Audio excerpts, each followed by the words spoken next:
하나님 말씀 시편입니다. 12편 5절. 시편 12편 5절입니다. 시편 12편 5절. 여호와의 말씀에 가련한 자들의 눌림과 궁핍한 자들의 탄식으로 말미암아 내가 이제 일어나 그가 원하는 안전한 지대에 두리라 하시도다. 아멘. 아멘. 아멘. 다윗은 고백을 합니다. 하나님 말씀이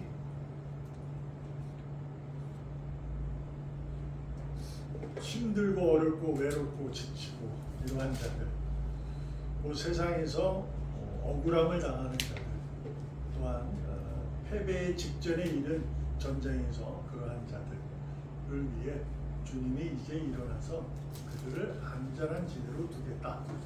이렇게 신앙을 고백하면 하나님의 성령님의 도우심으로 감동되어 그런 찬양으로 시로 하나님을 찬양하면서 우리에게 권면하고 증언하고 있습니다. 자, 우리가 무엇보다 먼저 이해해 볼 것은 성경에 대해서 이해를 해야 됩니다. 하나님 말씀이다 이렇게 오늘 시작을 하잖아요. 여호와의 말씀에 우리가 마음에 새길 것은 성경은 완성된 겁니다. 말씀은 완성이 되어진 거예요. 그래서 성경의 곳곳에 등장하는 그 모습, 그 내용들은 전부 완성된 것을 그 시대는 이제 지금 보면 이제 다윗이죠. 그 시대는 완성이 된 것을 믿고 쓰는 거예요. 그러니까 내일에 있을, 미래에 있을 완성된 것을 믿고 오늘의 슬픔을 그 미래에 완료된 걸 가지고 쓰는 거예요. 그러므로 이게 어떤 의미를 갖고 있느냐면 말씀은 완성이 되었다는 것은 성경은 기록되었죠. 창조하시고 타락하고 그들을 구원하고 구원의 길로 인도하셔서 여러 선배님들, 사도를 통해서 복음이 하나님의 사랑이 증거되고 그리고 마지막에 새하늘 샜다 이렇게 해서 끝낸 거예요. 그래서 구원은 끝이 난 거예요. 그러므로 우리가 성경을 이해하고 들을 적에는 시대의 상황 속에서 우리가 듣고 우리의 고백은 완성된 걸로 고백을 할 수 있어야 돼요. 그래서 오늘 본문도 어떻게 이해가 되는 거냐면 내가 이제 일어나서 안전한 지대에 둘 것이다. 원하는 것을, 그들이 원하는 것. 그러니까 가련한 자들이 눌려 있어요. 공평한 자들이 이제 있어요. 배고픔과 뭐 슬픔과 막 그런 허덕이죠. 그들을 안전한 지대에 옮겨줄 거다. 이 얘기를 하고 있어요. 그러나 무엇보다 먼저 이해될 것이 말씀드렸다시피 완성된 거예요. 완성된 거. 그러므로 이것을 가지고 우리가 어떻게 해석하고 우리가 하나님의 말씀을 받아들이고 우리의 삶 속에서 녹아 적용시켜 살아가느냐. 이것은 우리의 숙제고 배워야 하는 거예요. 그래서 오늘 본문의 제목이 그대로 된다라는 거죠. 자, 어떤 의미냐? 하나님의 역사. 그러니까 구원은 완성되어 끝나는 거예요. 그러므로 하나님이 하시면 끝이에요. 그대로 되는 거예요. 그래서 하나님의 역사는 그분의 뜻대로 되는 거예요. 되는 거. 이것도 어떻게 되냐? 그대로 된 거예요. 그것을 가지고 우리가 되는 것으로 미래 완료를 가지고 우리가 오늘의 삶 속에서 믿음을 가지고 살아가는 거죠. 그 믿음을 살아가는 그 내용들이 좀 다윗이 고백하는 것처럼 가련한 자들의 눌림. 그러니까 이게 뭐 어떻게 없어요. 불쌍한 사람들이잖아요. 막 억압되어 있고 포로되어 있고 이렇게 이제 이해되는 그들이 세상에서 살아가지 못할 정도로 너무 형편없는 사람라고 이해하면 돼요. 그들이 무슨 말을 할 수 있어요? 아무 말 못해요. 그래서 성경에 다윗도 탄식이라는 용어를 쓰게 됩니다. 탄식이라는 것은 말 못하고 눈물만 흘리는 거잖아요. 크크크크 그러는 거예요. 뭐 어떻게 무엇을 할 수도 없는 그러한 때. 근데 이 탄식도 바울이 뭐라고 해요? 이 탄식을 성령님이 우리를 간구한 바를 안다는 거죠. 그러니까 가련하고 궁핍한 자들의 소원, 그가 원하는 그것을 탄식하는 거예요. 그러니까 구할 수도 없고 뭐 할 수도 없어요. 저 뭐 어떻게 할 수 없어요. 그것을 성령님께서 하나님께 간구합니다. 그래서 하나님이 오늘 말씀하는 게 뭐냐면 하나님 말씀, 내가 이제 일어나겠다 이렇게 얘기해요. 이 말씀에 대해서 우리가 많이 깊이 생각을 해보셔야 돼요. 내가 이제 일어나겠다 그런 것은 어떠냐면 하나님의 큰 의지라고 볼 수 있죠. 이제 더 이상 내가 가만히 있지 않겠다. 그렇게 이해되면 이제 일어나겠다는 거예요. 내가 이제 너희들이 그 탄식하고 너무 힘들어하니까 내가 이제 일할게. 이렇게 이해될 수 있는 거거든요. 그러니까 그 부분은 어떻게 이해되냐면 지금의 우리 상황 속에서 우리가 좀 억눌리는 상태가 있잖아요. 힘들고 어렵고 외로운 상태가 좀 있어요. 그때 탄식을 할 때 성령에게 하는 간구에 하나님께서 이제 일어나겠다 이렇게 얘기하는 거예요. 이것은 이제 다윗이 현재 자신의 인간의 모습으로 구하는 거예요. 믿음을 가지고. 그러니까 우리도 이것을 가지고 있는 거죠. 여기서 무엇이 이해가 안 되냐면 그럼 하나님은 우리가 억누르고 힘들어할 때는 일 안 하시냐 이렇게 이해될 수 있는 거잖아요. 근데 말씀드렸다시피 성경은 완성된 거예요. 끝난 거예요. 그러니까 우리가 억눌려 있든지 배고파 있든지 자유한 자로 살든지 배부른 자로 살든지 할 때도 하나님은 늘 일을 하고 계세요. 근데 이제 다윗이 내가 이제 하나님의 말씀에 내가 이제 일어나겠다라는 얘기는 하나님에 대한 탄식에 같은 그러한 고백입니다. 그래서 우리에게 이 고백이 우리의 삶으로 녹아들길 원하는 거예요. 그러니까 우리가 늘 하나님과 관계하며 살아가는 것을 원하고 있는 거죠. 왜냐하면 그대로 되는 거니까. 성경은 완성된 거고 끝이에요. 뭐 어떻게 될까? 지금의 상황을 우리가 믿음을 가지고 막 이런 방향 저런 방향으로 생각을 할 필요가 없어요. 다 된 거예요. 근데 여기서 이제 문제가 생기는 거냐? 그러면 우리는 가만히 있으면 되냐? 그건 아니잖아요. 오늘 다윗처럼 구하는 거죠. 말 못해도 상관없어요. 하나님은 의인을 위해서 처음부터 당신의 마음에 작정해서 시작된 이후부터 끝까지 그날까지 그분은 일하고 계세요. 그래서 이제 일어나겠다 이런 말은 하나님의 의지를 보여주시는 다윗의 고백이고 하나님께서 그렇게 당신의 뜻을 내가 역사를 하겠다라는 것을 우리에게 보여주는 증거입니다. 그러므로 오늘 이 본문의 말씀을 가지고 한 두 가지 정도로 생각을 해보려 합니다. 첫 번째 그대로 된다 중에 히브리서 12장 11절에 보면 무릇 징계가 당시에는 즐거워 보이지 않고 슬퍼 보이나 후에는 말미암아 연단받은 자들은 의와 평강의 열매를 맺는다라는 말씀이 있습니다. 자 이제 보면 알잖아요. 지금 우리가 세상을 살아가는 것은 즐겁지 않을 수 있다는 거예요. 슬플 수 있다는 거예요. 물론 이제 지금도 우리가 슬프지 않고 즐겁게 사는 사람도 있어요. 믿음을 가지고. 그러나 징계라는 것이 있어요. 그런 게 어려움이 있고 이런 거, 근심이 있고 그렇게. 그러나 그걸로 인해서 우리가 믿음을 가지고 하나님의 자녀라는 다윗과 같은 믿음을 가진 자라면 그것으로 징계를 받음으로 더욱더 단단해져 간다. 이게 뭐냐면 고난의 유익을 하나님을 바라볼 수 있는 능력이 생긴다. 그래서 탄식한다는 거예요. 탄식하면 하나님께서 이제 일어나서 일을 한다. 이런 의미로 이해되는데 히브리 기자가 뭐라고 얘기하냐면 그들은 연단받아서 소망이 커져서 의로움과 평강의 열매를 맺는다. 이거 뭐예요? 그 나라 그 땅에 들어간다는 얘기예요. 그러니까 우리가 살아가면서 오늘도 우리는 의로움의 평강의 열매를 맺고 있는 거예요. 그러나 눈에 보이지 않는 거예요. 하나님의 은혜 가운데서 그 은혜가 열매를 드러내고 있는 부분이 되는 거죠. 그러므로 내가 의로운 열매, 평강의 열매를 맺는 것은 눈에 보이는 것은 이제 그 나라에 들어갈 때만 있어요. 지금은 어떻게 있는 거냐?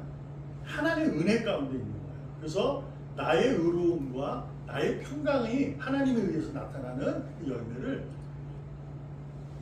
우리 아는 사람, 이렇게 공동체 아닌 사람은 볼 수 있어요.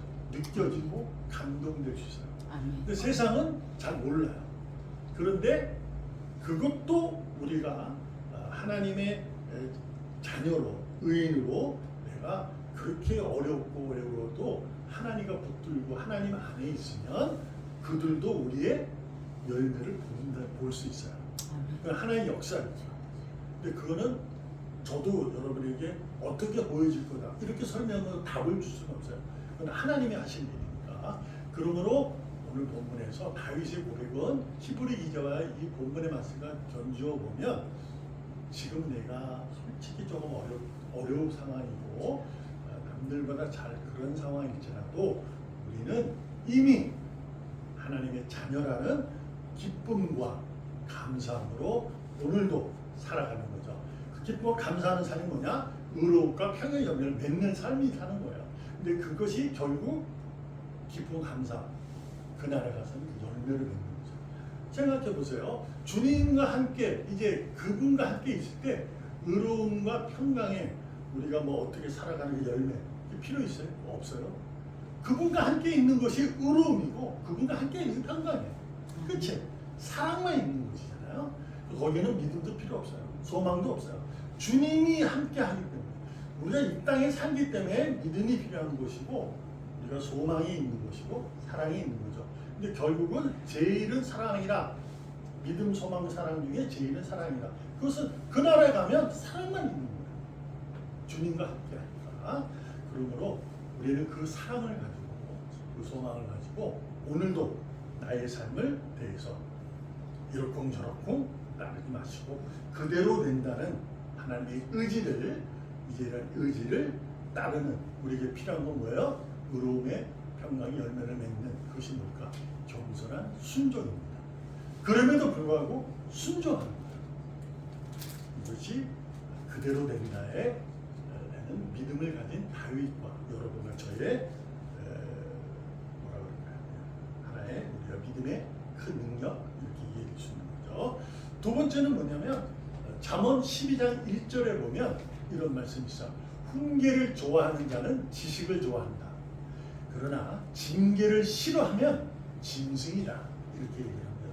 그러니까 잠언서는 뭐 알다시피 이제 이스라엘 민족들, 히브리 민족들이 가지고 있는 격언집 같은 거, 그 삶이 이제 유익되게 살아가는 그러한 거예요. 복음이라기보다도 이것은 이제 복음을 가진 자의 삶 이렇게 이해하면 좋죠. 그래서 훈계는 뭘까? 이것은 있잖아요. 야단 맞는 거라고 보면 되잖아요. 훈계한다는 것은 그것은 그렇게 하면 안 되지. 이렇게 해야 되는 것이 맞아라고 하는 거예요. 근데 어느 누구도 자신을 가르치는 말을 좋아하는 사람은 없습니다. 왜냐하면 사람은 늘 자신의 위주로 시작되기 때문에 자신의 마음의 감정으로 먼저 시작하기 때문에 누군가가 자신의 감정을 건드리면 좋아할 사람은 없어요. 근데 성경은 훈계를 좋아하면 지식을 좋아하는 것이다. 이 지식은 뭐예요? 지혜, 말씀이에요. 하나님을 좋아한다. 그러니까 지금 내가 겪고 있는 이 어려움은 이걸 견딜 수 있다면 좋아하기 때문이죠. 그러면 남는 거예요. 자, 이런 말이 있어요. 상처를 우리가 겉에 우리가 저번에도 한 말씀 나눴지만 흔적, 바울이 괴롭히게 하지 마라. 나는 이미 예수의 흔적을 가졌노라.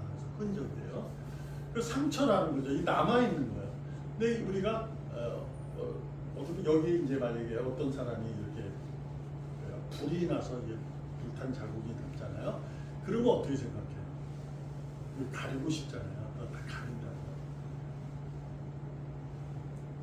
근데 그 흔적이 있다는 것은 그러면 그동안 그렇게 지금까지 견뎌왔다. 그 증거잖아요. 그죠? 상처로 남았는 거는 흔적이 됐다는 얘기는 지금 그걸 견디고 있다는 거예요. 그래서 어쩌면 바울도 그것이 자랑스러웠던 걸지도 모르죠. 여러분도 저도 마찬가지죠. 내가 예수를 믿어서 세상에서 겪는 흔적들이 있어요. 그럼에도 불구하고 내가 오늘 그대로 된다는 하나님의 역사를 믿고 오늘도 나는 견뎌내고 버텨내는 거죠. 그러면 그것이 비록 세상이 봤을 때 이렇게 아름답지 못한 상처의 흔적일지라도 견뎌왔기 때문에 그 견디는 버티는 능력이 있음을 알게 있죠. 그래서 더 기뻐할 수 있어요. 그러므로 우리는 고난이라는 것에 의해서 상처가 되어질 때 오히려 그 상처가 있을 때 귀와 마음을 열어서 그대로 된다는 하나님의 약속을 의지하고 그분이 오늘 내게 하는 말씀을 듣고 마음을 열어서 자신을 살피는, 훈계를 좋아한다, 회개하는 자가 됩니다. 그래서 오늘도 주님에게 회개, 잘못했습니다 이게 아니잖아요. 회개가 뭐예요? 주님에게 돌아가겠습니다.